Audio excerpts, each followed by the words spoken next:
you don't want to set yourself up, you have a long career, and you look back and you have regrets. And when I first came to the big leagues, there was a lot of Oriole players that were retiring. And for some reason, I asked them, I said, okay, when you look back on it, you know, do you have any regrets? And then many of them said, I wish I would have taken it more seriously.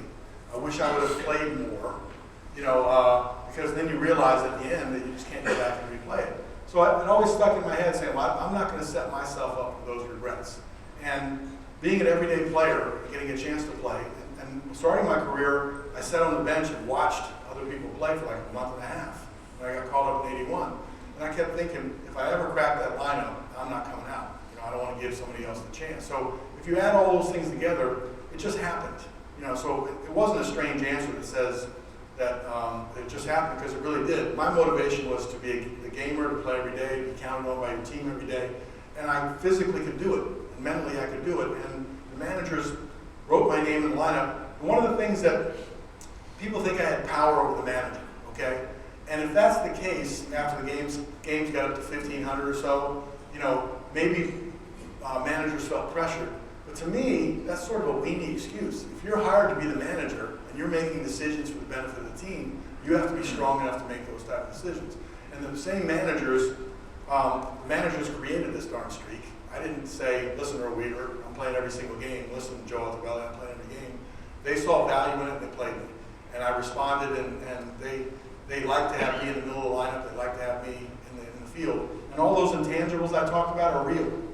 You know, is that Frank Robinson told me when I was, he said there was 3 or 4 or 5 times that he could remember that I came into the manager's office and I was going to take you out of the lineup. I was going to be the one to end it.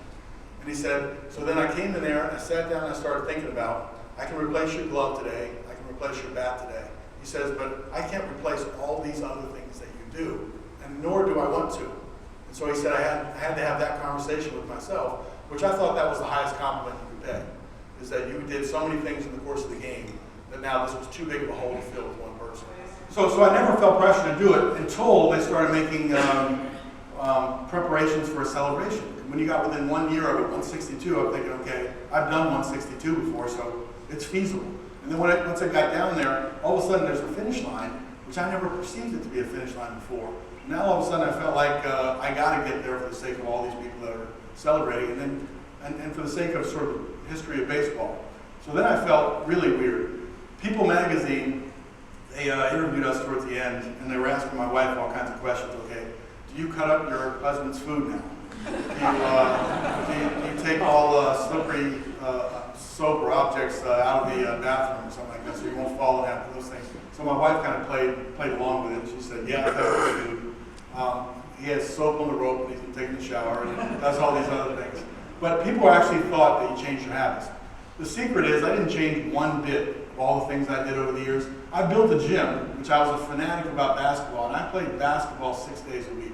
And you know how dangerous basketball is to a knee, an ankle, to your fingers. I have a finger here that looks so good from basketball. But I figured the harder you worked out and the more you were prepared to deal with what was going to happen in the season. So in order to make the gains, you had to take the risk. So I never changed any of that all my whole career. I thought that if you played hard and you were alert, that would protect you from injuries. As soon as you started playing soft or playing back, then you were susceptible to being in the wrong place at the wrong time.